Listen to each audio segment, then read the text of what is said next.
So, I've been trying to figure out how to start this video for a little while here. I'm not sure what to really say to start this video off, but this is a little different. I'm going to be doing some post-commentary over some gameplay that I captured. We're going to be playing through Combat Evolved here, the first level anyways in this video, and I kind of wanted to just get back into the Halo mood, seeing as the new Halo Infinite's coming out this December, hopefully.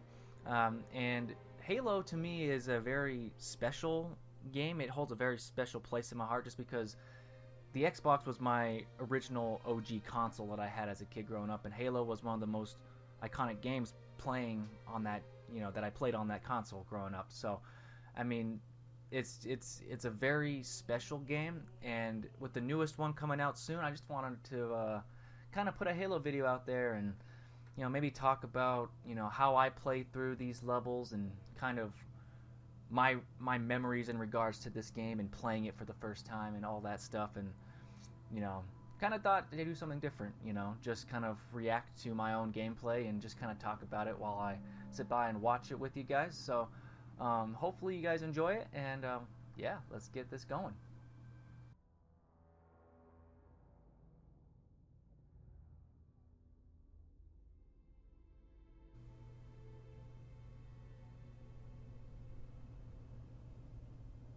I remember watching this cutscene for the very first time, and obviously this is with the upgraded visuals and graphics with the anniversary edition, but it's still so iconic.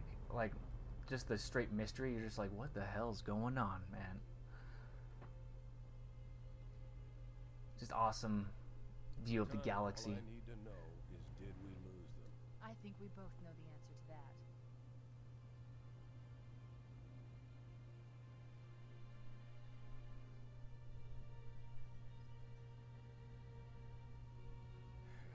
We made a blind jump. How did they... Get here first? The Covenant ships have always been faster.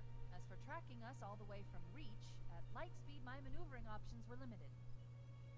We were running dark, yes?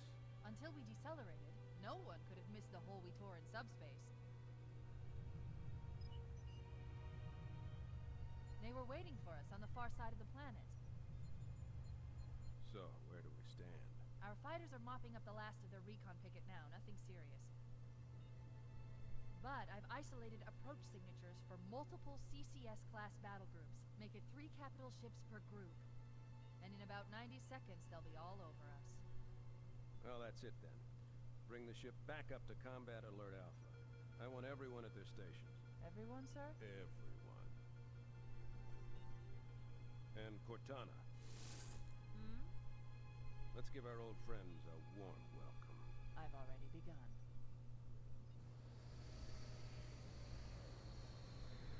Attention, all combat personnel. Please report to your action station. This scene was so badass. It always got me pumped. It's just cool that this view right here, this is the last level actually. There's the plane you take off in at the end of the game, I mean, it's kind of cool that they kind of show you this. I mean, if you're playing this for the first time, you obviously don't know that, but as you play this more and more, you kind of just, you can see like how everything kind of comes full circle. You can see everything before it happens. Yes, Sergeant Johnson, probably one of the most badass gaming characters ever. Once again, it is our job to finish what the flyboys started. We are leaving this ship platoon and engaging the Covenant on solid ground. When we meet the enemy, we will rip their skulls from their spines and toss them away, laughing. Am I right, Marine? Sir, yes, sir. Damn right I am. Yeah. Attention all personnel. We are re-engaging the enemy. External and internal contact imminent. All you greenhorns who wanted to see Covenant up close, this is gonna be your lucky day.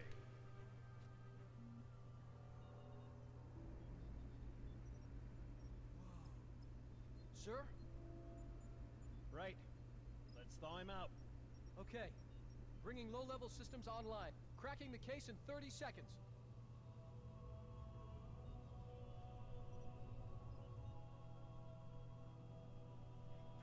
He's hot! Blowing the pins in 5.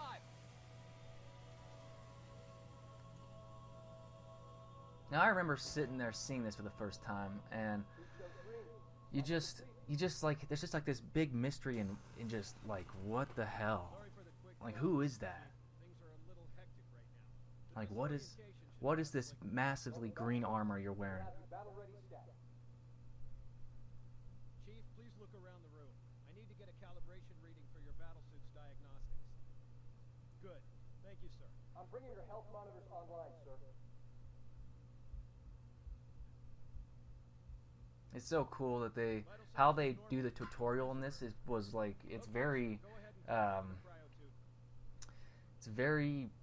creative, I should say, because it adds a little bit to the story. It's not like it's not like the game just throws you in and shows you a bunch of instructions on the screen right away and just tells you this is how you do it. Double dose of the wake-up stim. Take a quick walk around the cryo bay and join me at the optical diagnostic station when you're ready.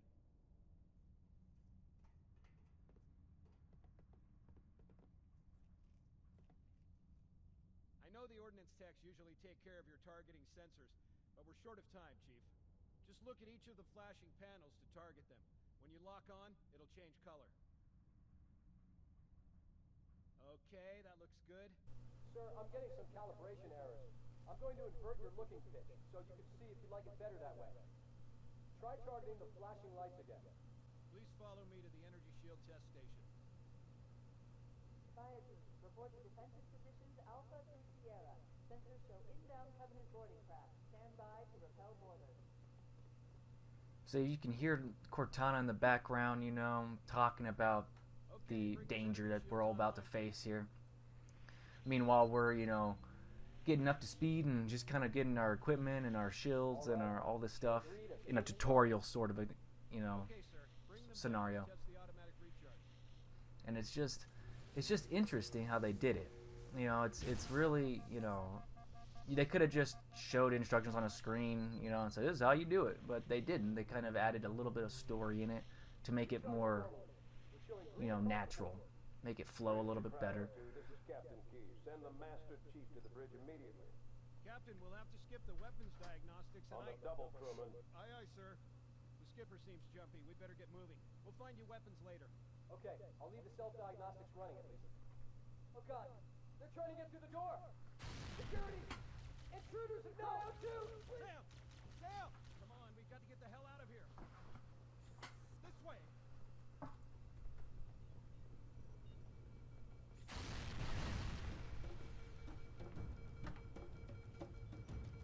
Alert, all hands on port deck 4, 7, and 12. Baker team,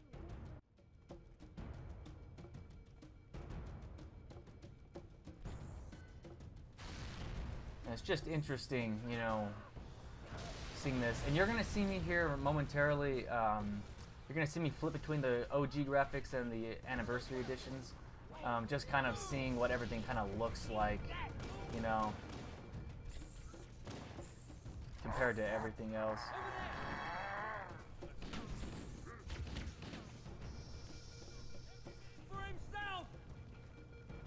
It's just, Cortana says to get to the bridge, double quick. it's just interesting how, you know, I see one. the game looks, you know, in the anniversary edition compared to the OG, and The captain needs you on the bridge ASAP. it's, Better follow me. you know, it's one of those things where, like, personally, I like the OG graphics. I mean, obviously, the updated visuals look awesome, but there's a lot of things that you miss, actually, in this game if you play it through on the anniversary edition. And I'll talk about that later on in the game as we progress through the different levels. But it's, you know, interesting that you miss out on a lot of things in the updated version. Captain Keyes. Good to see you, Master Chief. Things aren't going well. Cortana did her best, but we never really had a chance. A dozen Covenant superior battleships against a single Halcyon-class cruiser. With those odds, I'm content with 3, make that 4 kills. Sleep well? No thanks to your driving, yes. So you did miss me. Report! It must have been one of their boarding parties. I'd guess an antimatter charge. Ma'am! Fire control for the main cannon is offline! Captain, the cannon was my last offensive option. All right, then. I'm initiating Cold Protocol Article 2. We're abandoning the Autumn. That means you too, Cortana. While you do what? Go down with the ship? In a manner of speaking. The object we found, I'm gonna try and land the Autumn on it. With all due respect, sir, this war has enough dead heroes. I appreciate your concern, Cortana, but it's not up to me. The protocol is clear. Destruction or capture of a shipboard AI is absolutely unacceptable, and that means you're leaving ship. Lock in a selection of emergency landing zones, upload them to my neural lace, and then sort yourself for a heart transfer. Aye, aye, sir. Which is where you come in, Chief. Get Cortana off this ship. Keep her safe from the enemy. If they capture her, they'll learn everything. Force deployment, weapons research, Earth. I understand. The Autumn will continue evasive maneuvers until you initiate a landing sequence. Not that you'll listen, but I'd suggest letting my subroutines handle the final approach. Excellent work, Cortana. Thank you. Are you ready?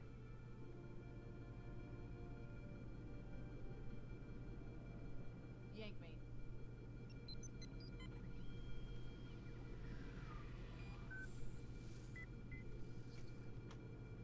Good luck, Master Chief.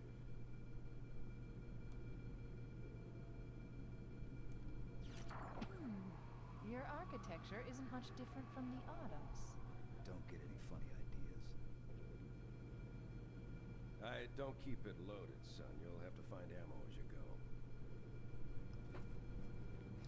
And it's just interesting, you know, if you actually walk into a cutscene area while you're on the OG graphics, it plays the cutscene in the OG graphics, which I like. I enjoy it. I'll probably play through majority of this this game and this campaign probably in the OG graphics because, I mean, that's the way the game should be played.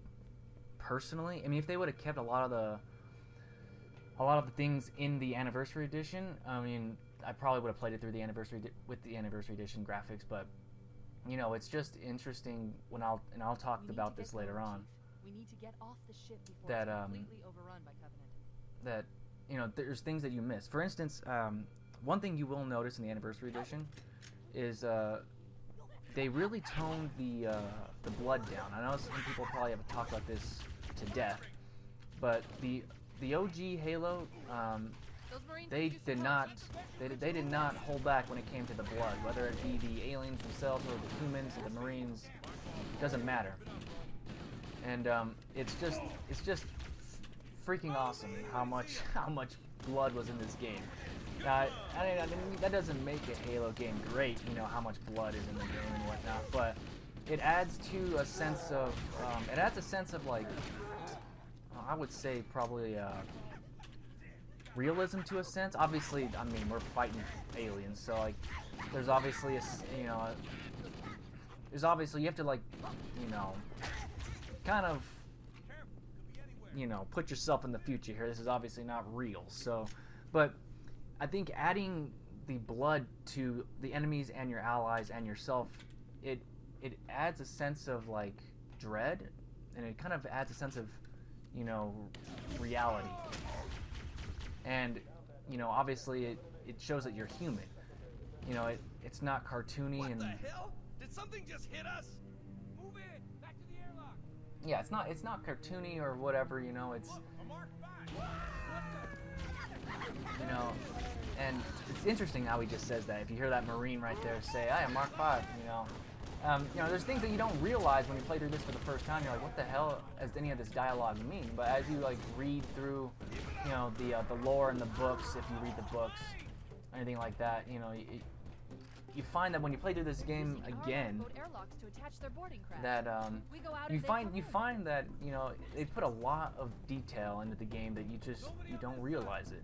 You know, these first 3 games, personally, you know, the stories are just unmatched. You know, obviously 4 and 5, you know, they're definitely not up to par in terms of storytelling, I feel like.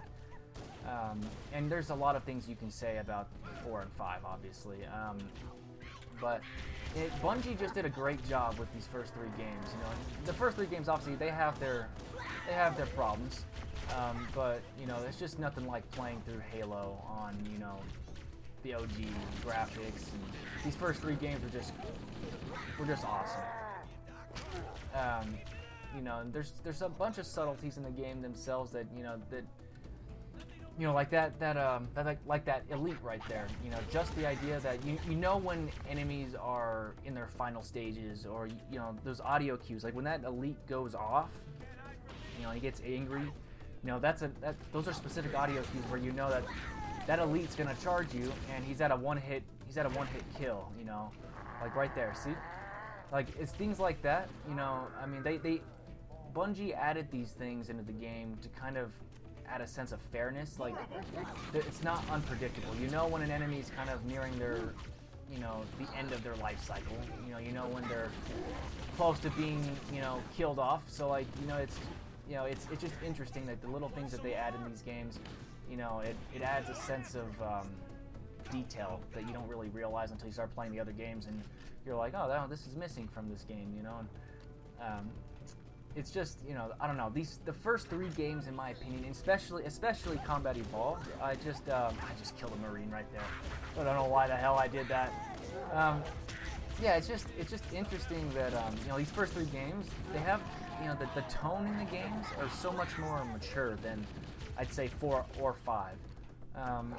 You know, even just playing the first 3, you know, comparing the first game, Combat Evolved, to,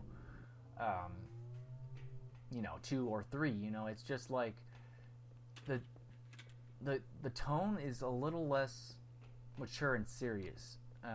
Even though 2 and 3, they still have that underlying tone of, you know, maturity involved in it. I feel like Combat Evolved really nailed that, and I think, you know, a lot of that is due to, you know, I think the blood that's in the game. You know, some say, you know, it's obviously like way over the top. You know, you could sit down and punch a freaking alien after it's dead, and you can just make an enormous amount of blood. You know, and that's true. But it's, you know, it's, in my opinion, it's not you know, it's necessary in a sense to me. I feel like without that blood, it doesn't really add that sense of maturity and that sense of you know, that underlying sense of what's the word I'm looking for, that tone that's like really bringing that mature level to the, you know, to the stage here. Like, this isn't your game designed for your, you know, 8 to 10 year olds. This is designed for more of a mature audience, and it's got more of a mature story, you know, and it adds, you know, it adds something to the mix, not just, you know, a kiddie game, you know, that you're just like, oh yeah, cartoony feel, you know, it's fun and blah blah blah, you know. It's got a sense of, you know, maturity involved in it, and I'm saying that word a lot, but you're gonna hear me say that a lot because the last couple of games don't really seem to have that, and that may just be because they removed the blood really in those games, you know, and it's, you know, it's not a rated M for mature game anymore. It's what, T for teen now, I think, you know, and they probably did that to sell more copies, to get more copies in other people's hands, you know, which I think sucks, in my opinion. You know, I mean, I know that little Billy can't get his hands on the game without his mom and dad say so if, you know, he's below 18 or whatever, but I think,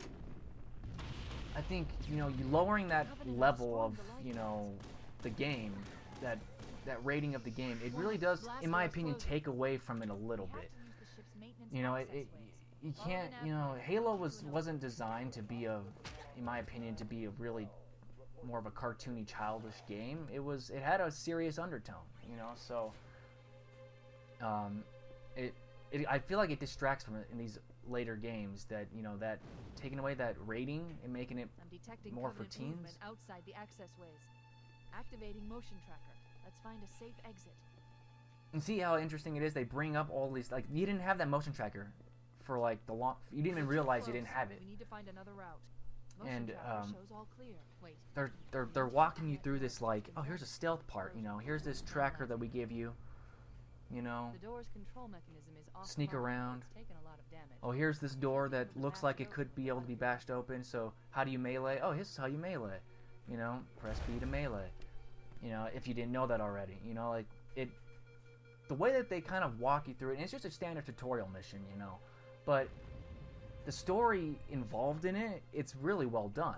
I mean, especially for what was it, 2001 when this game came out. So when I was playing this, I wasn't even really paying attention too much to the story because I was a child, You know, I was lucky enough to have parents that said, I don't give a shit if it's freaking rated M for mature. Yeah, my 8 and 10-year-old son can play this. Who gives a fuck? You know, like, and, you know, maybe that's what they wanted to, you know, get rid of by making it rated T for teen, but I feel like that really screws the game over in some sense, you know? I mean, I'm not saying you need to have blood and guts and dismemberment and shit, you know, but there needs to be something there because, in my opinion, that's what kind of set that tone of Halo. Like, this is a fun game, it's enjoyable, it's got its funny quirks and everything, and, you know, it's cool in that regard, but at the end of the day, it's still got this serious undertone. Like, you are a human, you bleed like a human, you know, these are aliens, they bleed like anything else, you know, everything's vulnerable, so are you, you know, but in the other games, you don't really bleed. So how does, I mean, it doesn't feel like, you know, you just like, you feel like a robot, you don't feel like a superhuman, you know, and I don't know if that's done on purpose, or if that's just because, you know, oh, rated T for teen, you know, they can't show a lot of that stuff, and I think it does take away from the, you know, from the feel of the game that the original one had. And here's just a pretty, you know, you wouldn't have known this if you hadn't read the books, but like seeing the OG graphics compared to the updated graphics, you know, the Linda right there. If you read the books, you know, it'll tell you kind of that, you know, thingy there, you know, that little Easter egg access. I guess you can call it an Easter egg. You know, it's interesting, you know, like, playing through the game for the first time, I don't even think I ever even went into that room because I just think I went along with the story. I didn't look to the left there. But if you happen to, you would realize, oh wait, there's another room here with that has another Spartan on it. You know, like, what the hell is that all about? You know, it's almost like they had this story kind of created in their minds before they even released any of the books and the lore. So it's just like, I don't know. Bungie did a great job, I think, with these stories, and it's, you know, it's kind of a shame to see kind of the story aspect kind of take a turn downward. You know, it's not like the stories are shit, but like they're not nearly as well done as these first 3 games, and it really sucks. And I love the games for what they are because I'm a Halo fan through and through. So if you attach Halo to it, I'm gonna like the game. You know, but it's, you know, it's one of those things that it could have been done better, and it felt like it wasn't done as well as it should have been. It didn't do the franchise justice, especially 5. I can get into all the reasons why 5 wasn't a great story for Halo. You know, all the holes, the plot holes, and the freaking, you know, you could tear that story apart if you really wanted to. I'm not gonna do that in this video, but I'm just kind of gonna, you know, compare the fact that, I don't know, the storytelling is just more well done in these games, regardless of how old. I mean, this is a 20-year-old game at this point, you know, and the storytelling just, it's still some of the best you'll see in a video game, you know, and it's just, that just kind of tells you how timeless this game really is. I mean, these OG graphics, even these OG graphics kind of hold up. You know, when you look at the actual character models like Captain Keyes, you're like, he definitely didn't age too well, you know, but, you know, it's, you know, it's interesting. You know, I love this game. I really do. And I'm actually playing this on normal, I believe, which, you know, I didn't want to play it on, I mean, I've beaten all of these games on Legendary, every single one. Halo 2 being probably one of the hard fucking games you'll ever play on Legendary. That game is so unfair on Legendary that it just makes you want to rip your fucking hair out. But I've beaten all of them on Legendary. Wasn't going to do it on this video because why put myself through that? But, you know, it's just, you know, it's interesting to see that when I was playing this on normal, they didn't even give me grenades in the first 3/4 of the game. Those grenades that I just picked up were literally at the end when I didn't need them, you know. And I believe in Legendary or even on Heroic, they actually give you grenades early on in the level to use against the Covenant. And I think, you know, it's just interesting. I didn't realize that at first because I haven't played it on a normal or easy difficulty in a long time. So maybe they did that on purpose because you didn't need the grenades, you know, because the enemies didn't, I mean, they weren't, you know, they're not as difficult, so you don't really need it. But, you know, it's just interesting. I didn't realize that. You know, playing through this on normal, I was like, where the hell are all the grenades? You know, I'm just rambling here, but like, watching this playthrough, you know, it's interesting to see how I play through it. You know, I'd play through it obviously much different on Legendary. I'm much more cautious, not throwing care to the wind because yeah, I mean, obviously you get smoked if you're being stupid. But, you know, it's just freaking awesome to Take a seat? We'll kind be of fine. look through my, If I still you had know, fingers, they'd be crossed. my playthrough. I also noticed that you know, the music is a little quieter for some reason. That's weird. Anyway, that's, you know, that's Combat Evolved's first mission. You know, that's it. That's the mission right there. And then you obviously start off, you know, on the next mission. I think it's Halo, right? When you're actually on Halo, and it's the first like free roam area of the game, you know, which was what made that level so, in my opinion, iconic, was this idea that you can obviously travel around different areas and you can decide to play the level the way you want to play it, you know, and it's like, you know, very interesting. But we'll get into that when I play that level. Anyways, just wanted to have some fun, do something a little different. I've never really done post commentary before, you know. It's always been, you know, I usually play through a game while commentating, you know, in conjunction while I'm playing the game. You know, this time I just kind of played the game and recorded myself playing it without any commentary, and now I'm just kind of watching my playthrough and talking to you guys about it while I'm watching it. You know, and Halo, you know, Halo is just very special, so I figured I'd try something new with it and kind of just get into the Halo mood a little bit. You know, I'm excited for Halo Infinite. I know everyone's been kind of contemplating, like, how's it going to be, you know, I don't know. And I guess we just all have to really wait and see, you know, but it's exciting times for video games right now, you know. Only thing I'm scared about is whether or not my PC will be able to handle any of the new games, upcoming games. I know it should be able to handle the Halo 5, although I'm used to playing on Xbox because that's just the way I am, but I'll probably buy it on PC and play it since I have it. But it's just interesting to play it on PC. I'm just not used to that. It's strange. I was playing with a controller, obviously, in this because that's the way I play Halo. Mouse and keyboard just doesn't feel right. I mean, I'll just have to get used to it, but, you know, my PC should be able to handle it.